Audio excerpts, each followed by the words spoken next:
Alright, welcome to today's video. Today's video is a little different. We are in a public location and I have my sparkling water that I'm going to be drinking up. I just got some chicken noodle soup here at the cafe and I got my H2O that I got at the dollar store, and I have my notebook and my pen because you want to write your goals every day. Alright, so this channel has a mix of, like, for lack of a better word, schmoes that like muscular women. But I also have some people here that, really like to learn, like fitness and stuff like that. So I figured I'd share some of my knowledge. So I'm going to focus this video on how to get stronger as quickly as possible. And why should you even listen to me? Then you should probably do your research. But first things first, when it comes to strength, is yes, genetics does play a big role in it. Genetics plays a really big role in strength and aesthetics, the like bodybuilding, powerlifting, for example.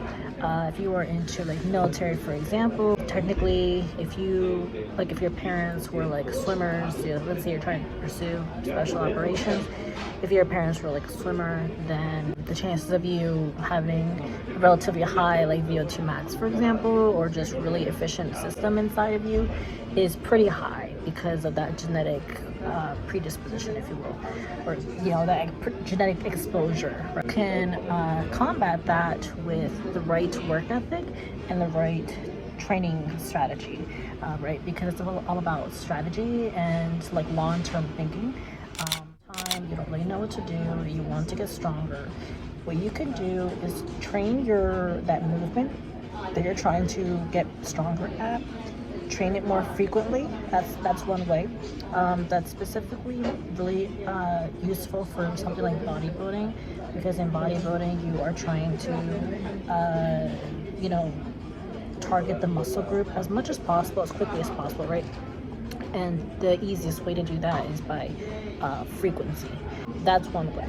When it comes to something like a strength, then you want to think in terms of intensity, because when you're training your strength, you're training your nervous system, and so you want to train your nervous system, prepare it essentially for what you want it to do. So if you want to bench press 300 pounds, then you need to look in terms of how much stress it is my chest getting over this week and over the next 3 weeks of that month. So let's say, for example, this week you did 135 pounds bench press, you did 3 sets of 7. All right, well, the next week you can attempt 130 or 140 for 3 sets of 7, or 3 sets of 5.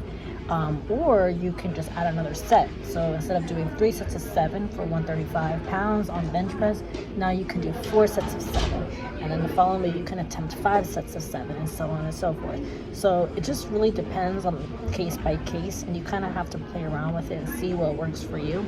Thing that I wanted to say on how to get stronger as quickly as possible is I think people often underestimate the power of your mind, and that it's really all in your mind, and sometimes it is a lot of adrenaline. So even something as simple as choosing the right music or choosing the right environment, not being so lax in your training, not being so lax in your when you go into the gym.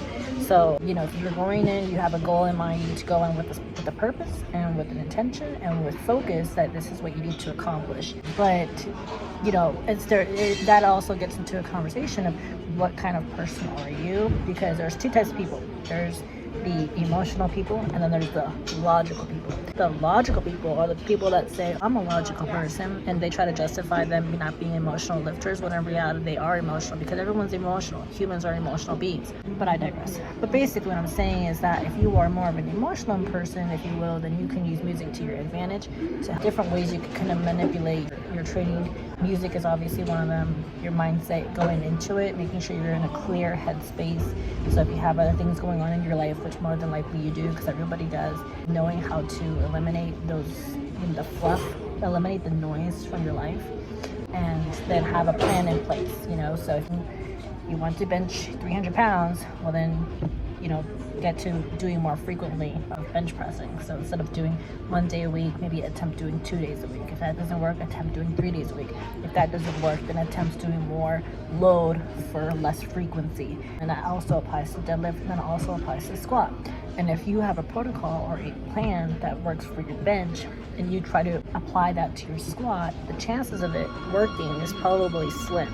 So just because something works for this motion, for this movement, it doesn't mean it's also going to work for your squat and your deadlift. Alright, so there's a couple tips on how to get stronger as quickly as possible. I'm going to enjoy my sparkling water.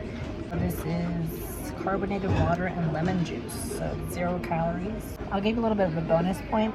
So something else that you can try to do is doing negatives or doing assistance exercises that will help your main motion. And this can be applied to really anything. This can be applied to bodybuilding, this can be applied to soccer, this can be applied to swimming, this can be applied to business, anything really in life, because generally the concept is the same. If you have a goal in mind, you want to get better at XYZ, okay, well then look into what I call assistance exercises. Look at what's called, exercises that are movements or stuff, basically, that will support your main objective, right? So if your main objective is to get bigger muscles, then you want to pick exercises that support that. Makes sense. If you're doing powerlifting, if your main goal is to get stronger, then you want to get exercises that support the main objective of getting stronger. So other exercises aside from doing the direct exercises of squat, bench, and deadlift are things like a safety squat bar, or like a Larson bench press, or deadlifts with chains, or perhaps a Bulgarian split squat, perhaps elevated foot lunges to get more of that glute ham tie, because that will help you in your squat. That's for that. And things like sports, for like soccer or hockey or basketball or baseball or football, like that's your main sport, so that's your main objective. Well, you're going to want to pick exercises that complement that sport, that will carry over or are more specific as you get closer to your event, or that are more specific to your sport, if you will. So the concept is generally the same, it's just more so how you kind of go about it.